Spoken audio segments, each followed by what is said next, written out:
Ça tourne. Bonjour, bonjour. Salut l'équipe. On avait promis qu'on faisait une deuxième vidéo FAQ il y a 3 mois en arrière. On l'a jamais faite et on s'était dit on va la faire à la maison, un de ces quatre quand on rentre. Alors bienvenue chez nous. On a la pointe de Bellevue. C'est un spot dont on parle souvent. C'est juste en dessous de chez nous. Donc là on a pris 2 bières, Spot apéro. des chips. Puis on a pris la liste de questions que vous nous aviez posées. Et en fait on s'est dit qu'on allait faire ça ici avec une belle vue. Oui, parce que du coup on avait fait une première vidéo plus sur les thématiques, sur les sujets que vous nous avez posé des questions sur combien on gagnait d'argent, sur le mode de vie nomade, sur combien de temps on pensait faire ça, aussi des questions plus personnelles sur est-ce qu'on veut avoir des enfants et tout et tout. Et du coup, je pense qu'on a bien répondu tout ça dans la dernière vidéo, enfin l'avant-dernière, qui Ouais. durait quand même genre 1 heure. On va faire plus court cette fois-ci. On va essayer de faire plus court. Ouais. Mais du coup, cette fois, on va plus parler de nos projets de voyage, de toutes les questions que vous nous avez posées à propos de voyage, d'écologie, et puis aussi quelques questions diverses que je ne savais pas en fait dans quoi classer. Donc du coup, on va les prendre à la fin de cette vidéo. La première question que vous nous avez posée, c'est est-ce qu'on prévoit encore de faire des voyages lointains, type tour du monde, donc partir longtemps et voyager loin, c'est-à-dire les États-Unis, l'Amérique du Sud, l'Asie, tout ça. Parce qu'effectivement, ça fait depuis 2016 et un voyage en Thaïlande qu'on n'a plus mis les pieds en dehors de l'Europe. Donc ouais, c'est une question légitime quoi. Ouais, mais après c'est une question qui aussi, ça dépend un petit peu de comment tu vois la chose vis-à-vis du lointain et tout, parce que des longs voyages finalement on en a refait plusieurs, on est reparti 6 mois en Andalousie, on était reparti aussi en Turquie, Bulgarie et tout, on était quand même resté longtemps aussi, donc des voyages de 6 mois on en a fait quelques-uns depuis qu'on est rentré. En fait c'est vu, on loue notre appart qui est dans le village là en dessous, on a loué de la 2 hivers de suite, donc on est forcément pas à force des choses, on est loin 4-5 mois, mais repartir en mode tour du monde comme on l'a fait, pas tout de suite, mais après je dirais qu'on a quand même des trucs qui nous trottent dans la tête parce que forcément on reste des amoureux du voyage. On a des... Oui, on a des projets, des choses qu'on aimerait bien voir. Il y a plein de destinations qui nous titillent quoi. Par exemple la Nouvelle-Zélande, on a la traversée du continent américain qui nous titillerait, Ouais. le continent africain qu'on connaît pas du tout non plus. Chose que maintenant je pense qu'on réfléchit un petit peu différemment aussi parce qu'on a maintenant on a le van. Alors je dis pas qu'on partirait automatiquement avec le van, mais ça, étant donné qu'on a le chien, je pense que automatiquement quand même ça ferait venir le van ou en tout cas acheter un van ailleurs dans l'équation. Parce C'est vrai que qu'avec le chien c'est plus facile. autant Avec le sans le van. van je m'imagine partir, autant sans le chien c'est plus possible. Donc, Ouais, c'est clair. Non, mais c'est vrai qu'avec le van et le chien, c'est quand même la façon la plus facile de voyager. Je pense qu'en sac à dos et en auberge, c'est quand même un peu plus compliqué. Mais oui, donc oui, on a encore on a encore des idées de voyage, mais aussi la chose, enfin en tout cas, bon, ces 6 dernières années là, pourquoi est-ce qu'on n'est pas bougé plus loin de l'Europe? C'est qu'on a tout simplement aussi des magnifiques choses à découvrir autour et que c'est vrai qu'après avoir voyagé longtemps, enfin quand on avait fait notre tour du monde et même quand on est reparti en Asie, quand on s'est mis à notre compte, après il faut dire qu'on n'avait pas beaucoup découvert l'Europe, qu'on n'avait jamais trop voyagé oui. en Europe. Mais après, il faut aussi dire que là, ces dernières années, déjà il y a eu 2 ans et demi de Covid, hein, donc ça n'a pas aidé. Avant le Covid, moi j'ai ma grand-maman qui était malade, où on était du coup aussi amené à être beaucoup plus par ici. Donc je dirais que c'est un peu un mix de choses. En fait, on a un peu arrêté de voyager loin pour des raisons aussi personnelles et de pandémie. Mais on s'en plaint pas du tout parce qu'au fait, finalement, on s'est rendu compte que ça nous allait vraiment bien. Et là, on est resté en Europe cette dernière année, et là, c'est purement par choix en fait. Mais c'est parce que ça nous plaît bien et aussi parce qu'on a développé d'autres projets. On vous a parlé dans la dernière vidéo, là on est en train d'essayer de regarder pour un co-living. C'est quelque chose qu'il faut qu'on fasse en étant sur place. Donc en fait, on peut plus non plus partir trop loin pendant trop longtemps parce que sinon les choses elles n'avancent pas. En tout cas, pour concrétiser ce projet, on devra être un peu par chez nous, mais ce qui n'empêchera pas plus tard enfin, on a encore toute la vie devant nous, donc on a tout le temps de concrétiser ces projets de voyage. Et le deuxième point, je dirais, qui joue aussi sur le fait qu'on part moins loin, c'est le fait que le moyen de transport le plus polluant, c'est quand même l'avion. Et que du coup, ça a beaucoup influencé aussi notre façon, oui. Ça a beaucoup fait modifier notre façon de voyager ces dernières années. Du coup, on réfléchit beaucoup plus à la façon dont on voyage. Et on ne se verrait plus maintenant faire des petites distances. Donc, par exemple, partir en Espagne en avion, partir en Europe en avion. Donc maintenant, on se verrait plutôt prendre le bus, le train, on a notre van. Du coup, on voyage beaucoup plus doucement, on prend beaucoup plus notre temps. Et finalement, c'est aussi une façon qui est beaucoup plus... beaucoup plus écologique de voyager, ça c'est sûr, parce que on peut plus, enfin on ne devrait plus en tout cas. Après, il faut quand même dire qu'on a conscience que le van, c'est pas non plus le moyen le plus écologique de voyager, mais disons que pour nous, c'est un compromis qu'on a trouvé pour continuer à assurer notre passion du voyage en ayant un impact moindre par rapport à l'avion. Voilà. Mais après, on le fait, le van, on le fait quand même très doucement, on fait très peu de kilomètres. Là, en voyageant en Europe, tu vois, on part 6 mois l'hiver. Et puis finalement, on fait assez peu de kilomètres. Non, c'est clair. Il y a beaucoup de gens qui font ce qu'on fait en 2 semaines. Oui, non, c'est sûr, c'est sûr. C'est ça que je voulais dire. Oui, non, bien sûr, mais je dis juste qu'au cas où les gens qui nous voient, ils vont regarder, quand tu regardes la consommation moyenne d'un van, si quelqu'un fait 30 ou 40 000 kills sur une année, tu vois, ça équivaut à 1 ou 2 vols. Nous, on fait moins de kills que ça aussi, c'est qu'on voyage vraiment lentement. Enfin, il n'y a pas que le van, c'est aussi une combinaison des deux, quoi. Du coup, je pense que ça veut dire aussi la prochaine fois, si on reprend l'avion, c'est clair que ça va nous arriver sûrement une fois, c'est que on aura un projet spécifique. Par exemple, on veut partir voyager longtemps aux États-Unis ou partir découvrir la Nouvelle-Zélande pendant longtemps. Et là, on prendra un avion, mais on restera longtemps sur place, on prendra le temps de découvrir cette destination et probablement qu'on n'ira qu'une fois là-bas et qu'on restera aussi longtemps qu'il faut pour découvrir cette destination. On fera Canada-Patagonie sur 2 ans, enfin un truc comme ça, quoi. Enfin, voilà, quoi. D'ailleurs, ça rejoint un peu la question d'après aussi, qui était un peu liée. C'est en fait, on a eu pas mal de gens qui nous ont demandé qu'est-ce que nous on entend par voyager responsable ou comment est-ce que nous on recommanderait en fait de voyager responsable. Oui, il y a plein de façons de faire.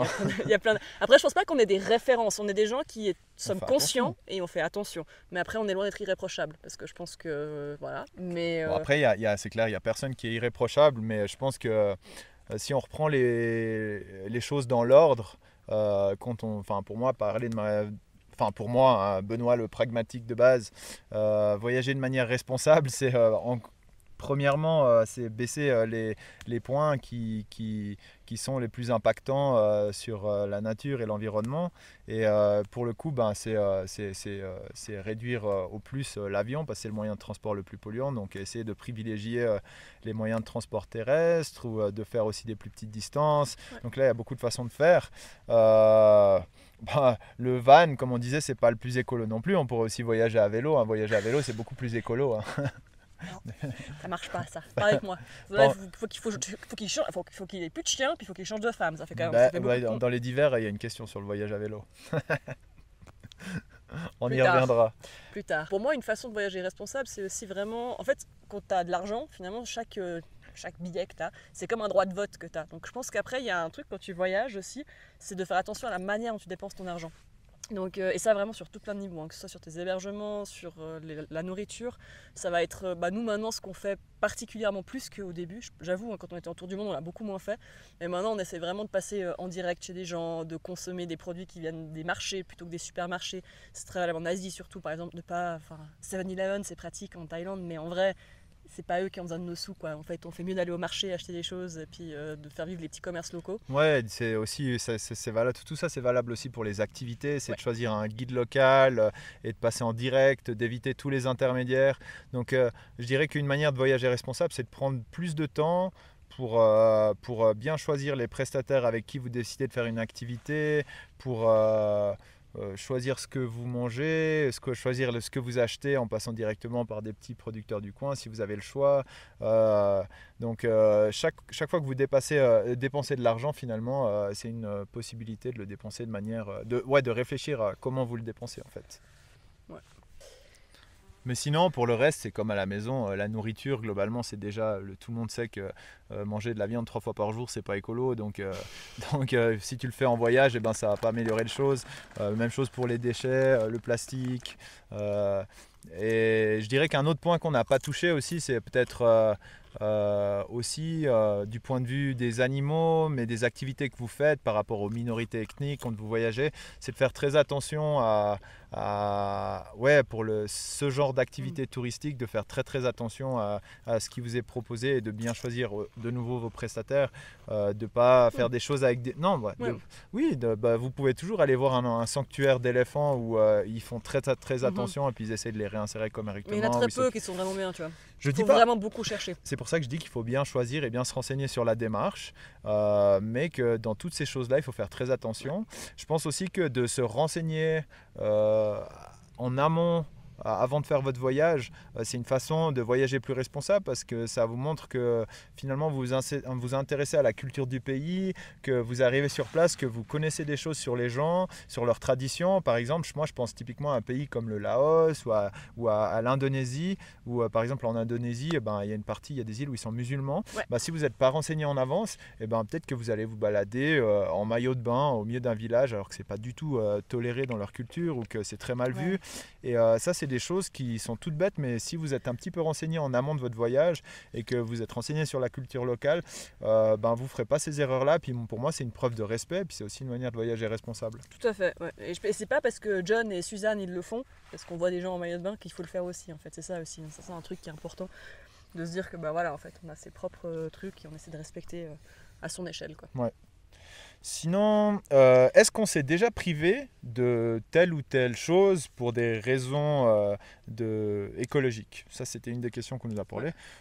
Oui, clairement, plein de fois. Par exemple, on serait retourné. Je pense que si on n'avait si on se questionnait pas sur ces sujets-là, on serait retourné plusieurs fois en avion à Tenerife pour aller au Nine Co-Living, qui est un endroit qu'on adore et qui est plus facilement accessible par avion parce que mine de rien, c'est 2 jours de bateau et puis que c'est Moi, j'ai le mal de mer, total mal de mort. Mais non, mais le dernier en date, c'était ce printemps. Ah oui. On était au Anseou Co-Living et en fait, les gérants du Co-Living, ils allaient à l'ouverture du Burgas Co-Living, qui est un Co-Living en Bulgarie. Non, le Copacabana? Non, c'était le Burgas. Oh, je sais plus. Non, c'était en Roumanie. C'était un co-living en Roumanie. Et quoi qu'il en soit, ils faisaient une semaine, une espèce de retraite où en fait c'était que les gérants de co-living ou les futurs gérants de co-living. Et comme ils savaient qu'on avait le projet, ils nous ont invités à venir. Et forcément, c'était une occasion en or, tu vois, d'aller rencontrer tous les gérants de co-living, d'échanger sur la thématique, tout ça. Donc il y en avait de toute l'Europe qui allaient. Et Benoît, c'était non direct. Moi, ça m'a vraiment posé un cas de conscience parce que le truc m'intéressait vraiment, mais après, ça impliquait en fait de partir de Galice, de prendre 2 vols à l'aller et 2 vols au retour en l'espace de 6 jours.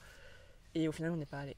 Et là, c'est clairement, on s'est privé pour des convictions écologiques en fait. Parce que on aurait probablement retiré pas mal de choses positives, mais on s'est dit que ça allait pas compenser l'impact négatif que ça aurait. Donc voilà. Oui, moi ce que je me dis c'est que si on n'arrive pas à faire ces sacrifices-là, parce que c'est pour des choses, certes, évidemment, là le voyage en question que Fabienne elle décrit, ça aurait pu être intéressant parce que nous-mêmes on a le projet d'ouvrir un co-living, ce serait intéressant de rencontrer d'autres personnes qui ont les mêmes projets que nous, mais si on n'arrive pas à faire ces efforts-là, qui sont finalement minimes par rapport à ce qu'on devrait faire pour que la situation elle s'améliore, je pense qu'on n'arrivera nulle part et ça c'est en tout cas notre propre conviction de faire ces efforts-là maintenant. Même chose, je sais pas, pour aller à un mariage en Slovaquie, là on va prendre le train plutôt que l'avion, même si c'est un peu plus compliqué, mais globalement... c'est trop nuit, quoi. Franchement, en Europe on a de la chance, c'est ça, on monte dans le train à Zurich, on arrive à Vienne, après on prend une navette de 40 minutes, on est à Bratislava. D'ailleurs ça rejoint la prochaine question, nos prochains projets de voyage. Ah oui, c'est juste. Mais ce sera court, on a hésité beaucoup. On voulait partir en van peut-être. L'idée au début c'était d'aller en van et de faire genre un mois de road trip avec Winchy et puis de faire ça. Mais là, on vous en reparlera bientôt, mais les trucs de co-living, il n'y a rien qui est fait, mais ça avance pas mal et ça bouge un peu. Et en fait, on se rend compte on essaye. On fait tout pour, quoi. Mais disons qu'on se rend compte que c'est pas la bonne période maintenant pour nous pour être loin 1 mois d'affilée. Et en fait, je pense qu'on risque de perdre des opportunités en étant loin pendant 1 mois. Donc en fait, pour aller assister au mariage, là, on va mettre Winchy au chenil et on va partir sur 4 jours, sur un long week-end. Et on va prendre un train de nuit le jeudi soir et revenir le lundi matin. Et puis voilà, quoi. Parce que... Donc le prochain voyage sera à Slovaquie, mais ça va être bref. Ce sera pour un voyage. C'est un voyage mariage. Non, on a prévu une journée en plus à Bratislava. Ah, c'est vrai, ouais. Parce qu'on a un article sur Bratislava qui est tellement nul qu'on s'est dit qu'on allait l'améliorer. Du coup, on s'est dit, hop, on va faire une belle journée de voyage. Ouais. Et c'est pas vrai, parce que dimanche soir, en plus, on va aller manger avec nos super potes à Vienne. Parce qu'on a vécu 2 ans en Autriche avant de partir en tour du monde, donc ça date, 2011-2013, on a vécu à Vienne et on a gardé des super copains et en fait l'occasion était trop belle, donc en fait on finit le mariage le dimanche et on va aller manger avec nos copains en Autriche et après on rentre. C'est pas mal comme programme, finalement le train ça a du bon. Mais c'est notre seul projet de voyage qu'on a pour le futur là pour l'instant. Pour le reste, on n'a encore rien prévu. Après, c'est quand même dans nos habitudes de ne pas prévoir trop en avance, donc pour le coup, c'est bien. Mais par contre, après, il y a pas mal d'entre vous qui nous ont posé des questions sur telle ou telle destination. Là, et en l'occurrence, la première question, c'est jusqu'où on rêve d'aller avec notre van. Alors ça c'est une bonne On question. n'a pas la même direction en tête. Oh, ça va, Je sais pourquoi pas. Ouais, je sais pas. Moi, j'irais au nord. Bah ouais, bah pourquoi pas. La Scandinavie, clairement, bah il y a quelqu'un qui nous a posé un road trip en Ouais, Scandinavie, moi, ça point me botte trop. d'interrogation.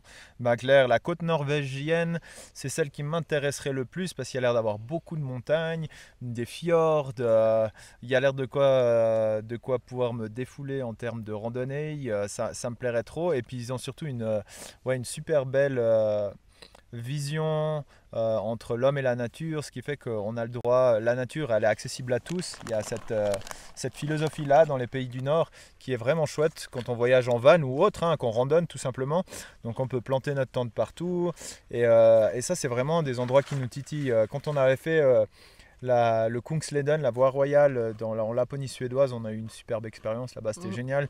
Quand on avait été au Lofoten aussi, malgré le mauvais temps. Ça aurait été mieux en van. Hein. Ouais, mais ouais, c'est des pays qui nous titillent et ça, c'est pas très loin de chez nous. Et avec notre van, comme il est actuellement, ce serait parfait quoi. Après, il y a aussi la Turquie qui a un petit goût d'inachevé. Parce que je sais pas si vous vous rappelez, hein, si vous le regardez un peu déjà à l'époque, mais c'était en quoi 2019, juste avant le Covid. On était en Turquie et en fait on a reçu un coup de fil. Ma grand-maman elle est malheureusement décédée à ce moment-là. C'était peut-être 2018. Non, c'était 2019, Ok. je crois que c'était juste avant le Covid. Et puis en fait ma grand-maman, alors elle n'est pas décédée pendant qu'on était en Turquie, mais par contre on a reçu le coup de téléphone comme quoi il fallait vraiment qu'on rentre. Et puis moi j'étais sa seule famille et là en fait c'est la dernière fois qu'on a pris l'avion, c'était là. Je crois. Parce que du coup, on n'avait pas du tout prévu de rentrer en avion, on pensait prendre le bus et tout. Et en fait, on a reçu ce coup de fil et en gros, on a pris un vol Ankara. 8 heures plus tard, on était dans l'avion. Et on est arrivé juste à temps pour dire au revoir à ma grand-maman. Après, on est retourné en Bulgarie en bus. Mais la Turquie. Non, là tu confonds. Hein. C'était quand ta grand-maman elle a eu un accident, elle s'était blessée à la hanche.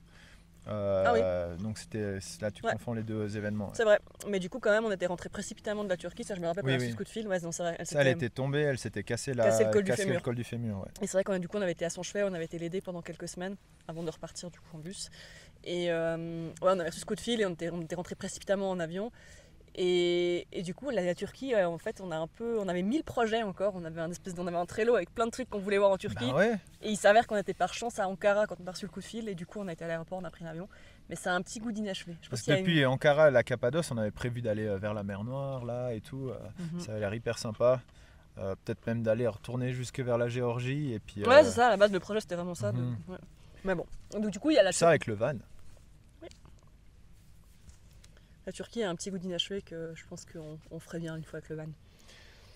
Après, on nous a demandé aussi si l'Afrique noire était un continent qui nous attirait. Oui, mais pour moi, pas. T'es pas convaincu là? Ben, pas en van en fait. Je le ferais pas en van, en tout cas pas avec notre van actuelle. Après, moi j'aime bien, du coup, j'aime bien suivre les aventures, tu vois, il y a les Mariole Trotter là qui sont sur le continent africain. Je trouve que c'est absolument exceptionnel ce qu'ils sont en train de vivre et ça donne à fond envie d'aller voir ça. Mais ils sont en van? Ils sont en van, mais du coup, je le ferais pas en van.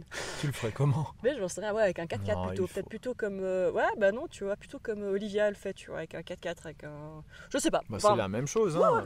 Oui. Il faut un van 4x4. Ouais, un van 4x4, ouais. Mais oui. Pourquoi pas, oui, pourquoi pas. Mais en tout cas, tu peux pas le faire en sac à dos ou. Ouais.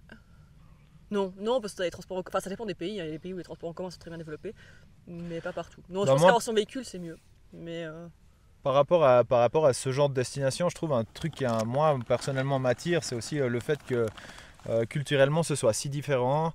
Et du coup, il y a ce côté un petit peu comme quand on a été voyager en Chine ou comme quand on est arrivé, je sais pas, je pense notamment à Taïwan, où il y a un vrai choc, j'avais été en Inde avec ma famille une fois, tu as un vrai choc culturel, je pense, et puis que ça, c'est quelque chose qui manque peut-être un peu quand on voyage en Europe. Donc ça, moi je trouverais que pour ça, ce serait intéressant, et c'est vrai que ça manque un petit peu, ça, je sais pas, il y a un petit côté plus aventure quand tu pars dans des destinations où il y a un plus gros choc culturel, et ça c'est vrai que ça fait un petit moment qu'on n'a pas eu. Je pense que l'aventure là, ces dernières années, on se l'est surtout donné en partant faire des treks en autonomie, en traversant la Suisse à pied, en partant en Laponie, même en Turquie, même si la Turquie c'était déjà, c'était un bon milieu, il y a aussi un bon choc culturel quand même en Turquie, même si les infrastructures elles sont hyper cool, et puis du coup c'est sympa pour voyager aussi, facile. Mais il y a un petit peu ce côté-là, moi, qui m'attire dans des destinations comme l'Afrique noire, mais ce serait aussi valable pour le Moyen-Orient, je pense. Tout à fait, ouais, clairement. Et ça c'est vrai que c'est un truc cool une fois de refaire un voyage comme ça. Il y a quelqu'un qui nous a demandé si on voulait aller au Royaume-Uni. J'ai envie de dire pourquoi pas. Mais après, Royaume-Uni, en vrai, oui, parce que alors l'Angleterre, ouais, pourquoi pas, mais pas voilà. Par contre, alors tout ce qui est Écosse, Irlande. Mais en van.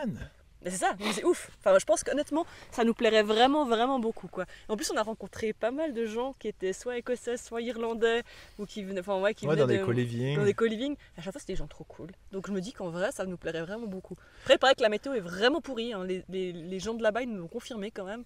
Mais bah, c'est ça qui m'aurait peut-être découragé un peu de le faire en sac à dos. Parce qu'on s'était dit plusieurs fois, quand il y a des randos qui ont l'air sympas en Écosse, en Angleterre aussi, et on s'était dit ah ouais mais bon imagine tu te chopes 2 semaines de mauvais temps pendant que tu fais 2 semaines de rando en tente et tout, c'est pas très cool. Mais du coup en van ça règle un petit peu le problème, tu peux même carrément attendre d'avoir quelques bons jours de météo pour partir faire une plus grande rando et tout, puis tu peux bouger comme ça avec le van, c'est vraiment facile quoi. Donc ouais, Royaume-Uni carrément. Il faut juste voir avec le chien, je crois qu'il y a des quarantaines et tout, c'est chiant. Mais oui. Tu crois ? Je crois que l'Angleterre, ouais, il y a un truc. Mais après, voilà. Bon, il faudrait se renseigner avec ça. Mais je pense que c'est pas insurmontable. Ouais. Alors, voilà.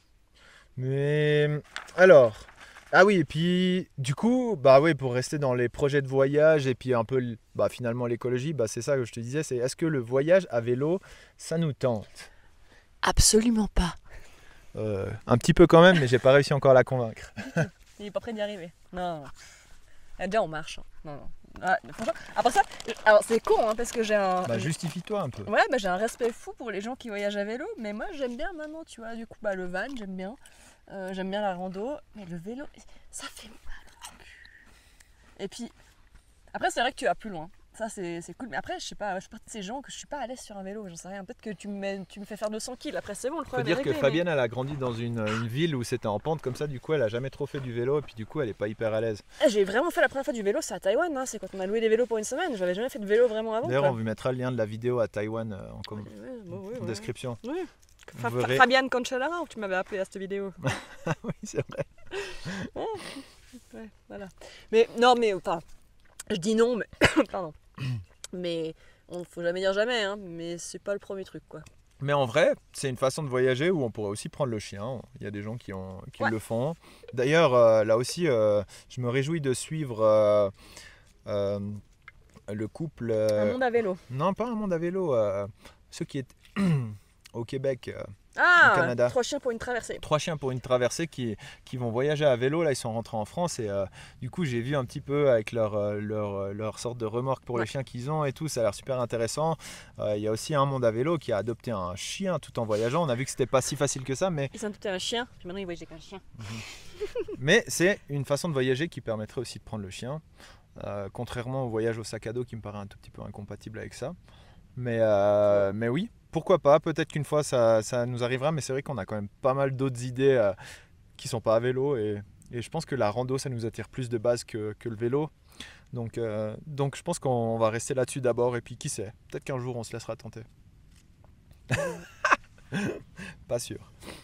Comme vous pouvez voir, moi c'est pas encore dire. Mais bon, on n'est jamais dire jamais. Jamais dire jamais. Alors maintenant on va passer aux questions diverses parce que je crois qu'on a plus ou moins... On a oublié une parce qu'en fait, quand Benoît a fait les questions, en fait, il nous a mis des astérisques, puis du coup, ça renvoyait un peu plus haut. Mais c'était pour l'écologie. Quelqu'un demandait est-ce que notre mode de vie de digital nomade est durable ? Ça, c'est une question que je trouve fort intéressante parce que, en fait, oui et non.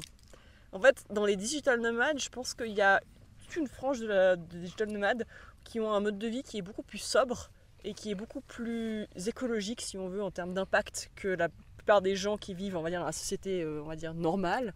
Tout comme il y a aussi une frange de la DN community, comme ils disent, où là, par contre, c'est l'inverse, où c'est vraiment c'est un bilan carbone qui est genre mais désastreux, quoi. C'est une petite semaine à Bali, un petit truc, j'ai un meeting à New York, tac tac, je vais me faire ci, je vais me faire ça. Où là, du coup, ça a vraiment Et en fait, je pense que le second, c'est celui qu'on associe le plus en fait au mode de vie de nomade. C'est celui qu'on voit le plus sur Instagram et tout. Alors qu'en vrai, je pense dans les gens qu'on a rencontrés, il y en a beaucoup qui ont un mode de vie très sobre, qui voyagent très lentement, qui restent longtemps aux endroits. Et donc oui, pour moi c'est compatible, je sais pas ce que tu en penses. Ah oui, c'est complètement compatible, mais en fait, moi j'ai l'impression, enfin, c'est un faux sujet, dans le sens où autant que les gens qui sont nomades ou pas nomades, il y a des gens qui ont un mode de vie qui est durable, et il y a des gens qui ont un mode de vie qui n'est pas du tout durable.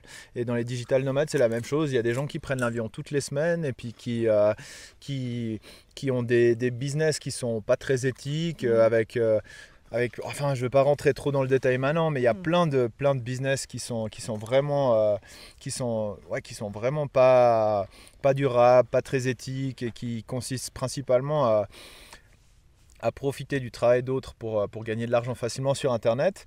Mais de l'autre côté, après, je ne saurais pas vous dire quelle frange de la quantité en pourcentage de digital nomades ont plutôt ce mode de vie-là, et lesquels pourcentage de digital nomades ont plutôt un mode de vie responsable. Non. Mais il y a aussi tout plein de gens qu'on connaît qui font très attention. On connaît d'autres digital nomades qui prennent pas du tout l'avion, et du coup je pense que c'est pas vraiment, en fait c'est pas un sujet à associer aux digital nomades, c'est plutôt aux convictions des personnes. Il y a des nomades qui ont des convictions et puis qui essayent d'avoir un mode de vie le plus durable possible, comme il y a aussi des personnes qui sont pas nomades, qui ont un mode de vie plus conventionnel, et puis qui font vachement attention. Tout comme il y a des gens qui vivent en région parisienne et qui chaque week-end vont à Prague, vont à Londres, vont à Barcelone pour faire du shopping. Dans les digital nomades, il y en a aussi, mais tout comme, voilà, c'est franchement, ça, comme tu dis, c'est pas lié. Ouais, il faut pas faire des associations comme ça. Il faut pas se dire, c'est sûr, j'ai vu pas mal d'articles en ligne qui parlaient justement de ça, qui disaient que justement les digital nomades c'était le mode de vie le pire qui existe. En fait, ça dépend principalement des personnes et de leurs convictions, et donc il faut pas faire ces sortes d'associations et banalités qui sont pas bonnes finalement sur plein de sujets. Donc surtout qu'il faut pas oublier que la majorité, je dis pas tous, mais la majorité des digital nomades sont quand même aussi des gros adeptes du minimalisme, dans le sens où quand tu voyages et que tu trimbales toujours toutes tes affaires, en fait finalement tu possèdes un peu que ce que tu peux trimballer, quoi. Donc en termes de volume de consommation, tu vois, d'achat impulsif, que ce soit des fringues, de l'électronique, non mais du coup tu es automatiquement limité, tu possèdes beaucoup moins de choses quand tu voyages.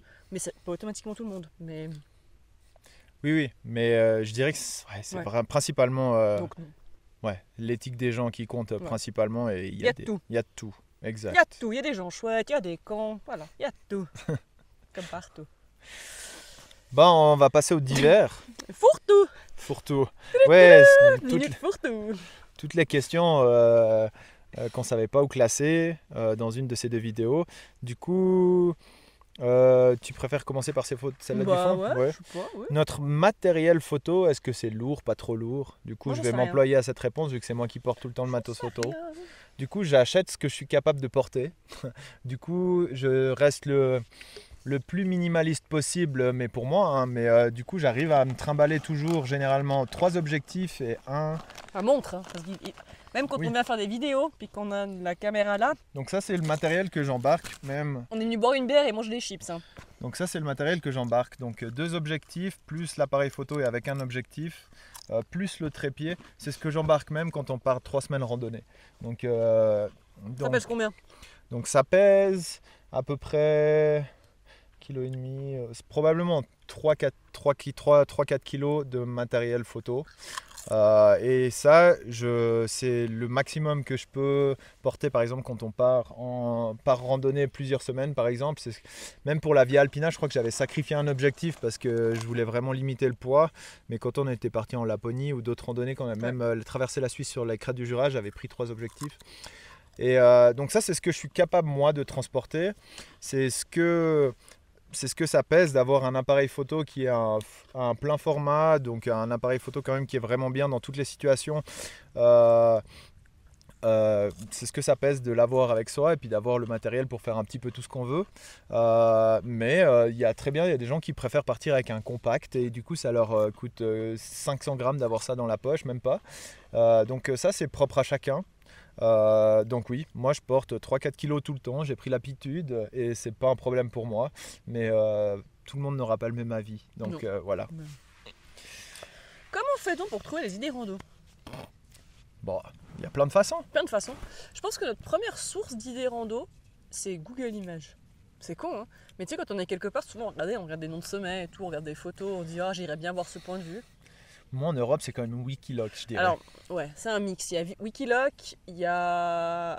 Après il y a aussi les randos un peu officiels des offices du tourisme, que généralement on regarde, qu'on fait, et que des fois on ajoute des variantes parce que tout d'un coup quand on est sur le sentier on se dit là-bas t'as vu il y a un truc on pourrait peut-être ah ouais, puis en fait on regarde les cartes topo aussi. C'est un mix de tout.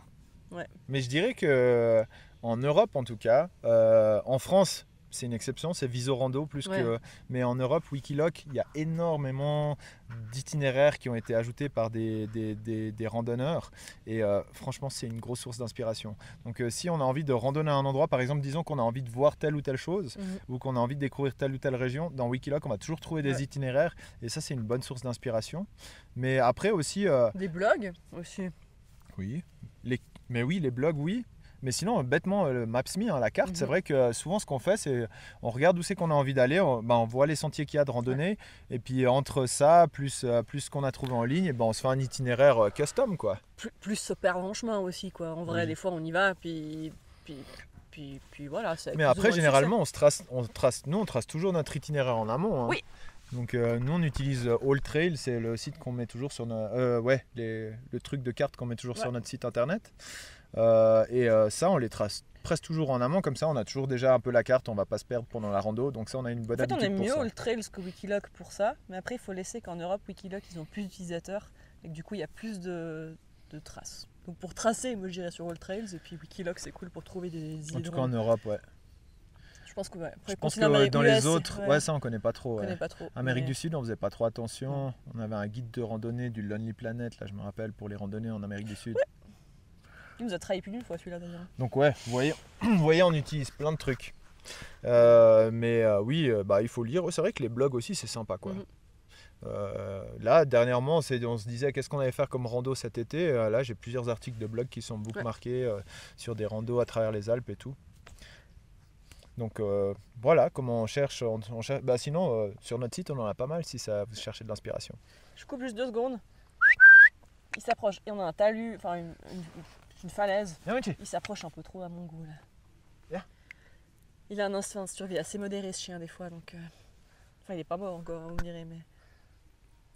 Il va shooter la vidéo peut-être. Non, il va juste se mettre ici. Pose-toi devant nous, t'as raison. Bah ouais. Réponds à la question suivante. Où est-ce qu'on se voit dans 10 ans? Avec un vieux chien. Il aura 15 ans. Il aura 15 ans, il randonnera toujours. Non, je sais pas. Qu'est-ce que t'en penses? Il sera aveugle, c'est sûr. Ouais. Où est-ce qu'on se voit dans 10 ans? C'est une très bonne question et je pense qu'on nous l'aurait posé il y a 10 ans. On aurait été incapable de se mettre là, sur cette vidéo, en étant posé à Morgin. Il y a 10 ans, Morgin c'était le village où ma famille avait un appartement et je trouvais ça trop nul et trop ringard encore, limite, d'être à Morgin. Alors que maintenant je trouve que c'est l'endroit le plus cool au monde. On n'aurait jamais imaginé avoir la vie qu'on a. Donc je pense que c'est dur. Pour moi c'est hyper dur de me projeter sur 10 ans. Ouais, c'est vrai qu'on n'a pas trop l'habitude de se projeter sur 10 ans. Mais on peut essayer de jouer le jeu. J'espère qu'on fera le bilan ici par contre. Joue le jeu. Essaye de te projeter. Alors je joue le jeu, je me dis on aura ouvert un co-living. Aïe, ça tournera bien. On sera content de comment ça fonctionne. Mais je pense que d'ici dans 10 ans, on se sera déjà un peu... on aura fait le tour de la question et on sera déjà en train de planifier d'autres trucs. Soit d'ouvrir d'autres co-living, soit on sera en train de changer ou bien de... J'en sais rien. Projet. Parce qu'en fait, je me rends compte aussi que peut-être que nous, on a un peu toujours des idées qui évoluent. Mais je pense qu'on l'aura toujours, le co-living. Hein. Je pense que c'est quelque chose qu'on va garder. Un truc qu'on va garder à vie. Hein. Ça, c'est un projet long terme. Hein. Le co-living, c'est un projet de vie pour nous. C'est un projet de vie. C'est un truc où je me vois faire ma retraite dedans. Hein. Donc je suis pas en train de dire que c'est un projet qui va durer 3 ans. Je pense que c'est un projet qui va durer toute notre vie. Mais je pense qu'il va nous falloir autre chose en plus, parce que je pense que nous on est comme ça. Je suis bien d'accord avec toi sur ce point là, parce que globalement je pense qu'on se rend compte avec les années que ce qui compte plus, c'est un peu cliché ce que je vais dire, mais c'est pas le chemin, c'est pas la destination, mais c'est le chemin. Oh c'est beau, c'est beau. Arrête de te moquer, mais c'est assez vrai. Dans le sens où ce qui est intéressant, c'est de développer le projet, de le mener à bien, et puis toutes les embûches qui se sèment en cours de route. Et là, c'est comme peut-être en ce moment, même si le blog, on le garde toujours. Qu'est-ce que tu fais? J'accroche le micro, j'en ai marre de le porter. Mais non. Je disais donc que le blog c'est un projet qu'on fait depuis 10 ans, c'est notre compagnon de voyage en quelque sorte, et c'est quelque chose qu'on va continuer à alimenter, mais c'est vrai que d'une certaine manière, on a fait un peu le tour de la question. Et ce qui était intéressant, non, mais bien sûr, on a toujours des nouveaux projets. Mais en fait, maintenant, on a aussi d'autres idées de projets qu'on a envie de développer. Et pourquoi on est plus excité par les autres projets? C'est parce que c'est nouveau, c'est des projets qui sont encore à zéro. Mais on continuera à en parler sur le blog. Mais bien sûr, mais le blog, ça restera notre compagnon de route, on va toujours l'alimenter, mais le chemin, il est plus excitant sur le développement d'un co-living parce que tout ce qu'on peut apporter à l'endroit où on va l'emplacer ou tous les challenges qui se présentent à nous, tandis que le blog maintenant, ça nous présente quand même moins de challenges parce que ça fait 10 ans qu'on a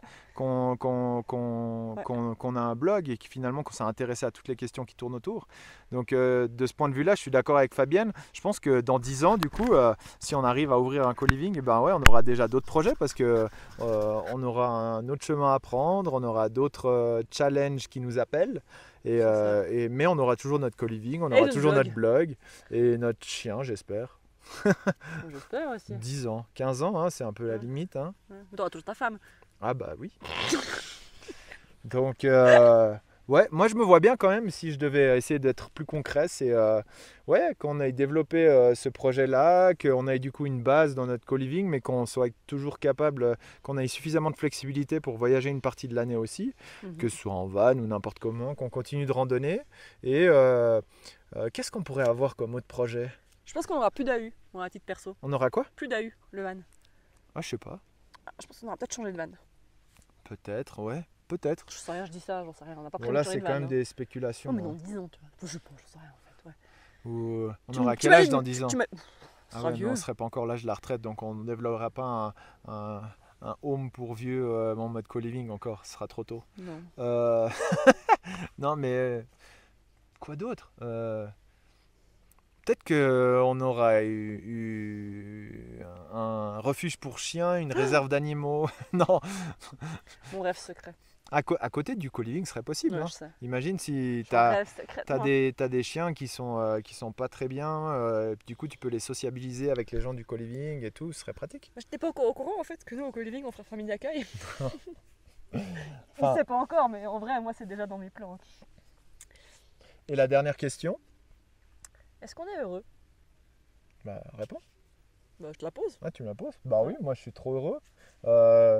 J'envisage pas trop ma vie autrement. Je trouve qu'on a une vie qui est pleine de challenges, qui est pleine de flexibilité. On a l'occasion de se donner, de s'investir dans tous les projets qu'on veut. On a la liberté et la chance aussi d'être né dans un pays qui nous donne l'opportunité de développer nos projets. On a la chance de ce point de vue-là. Donc je suis hyper heureux du mode de vie que j'ai choisi, des choix qu'on a pris ces dernières années et d'avoir la chance de pouvoir travailler tous les jours sur des projets qui me bottent et qui me motivent.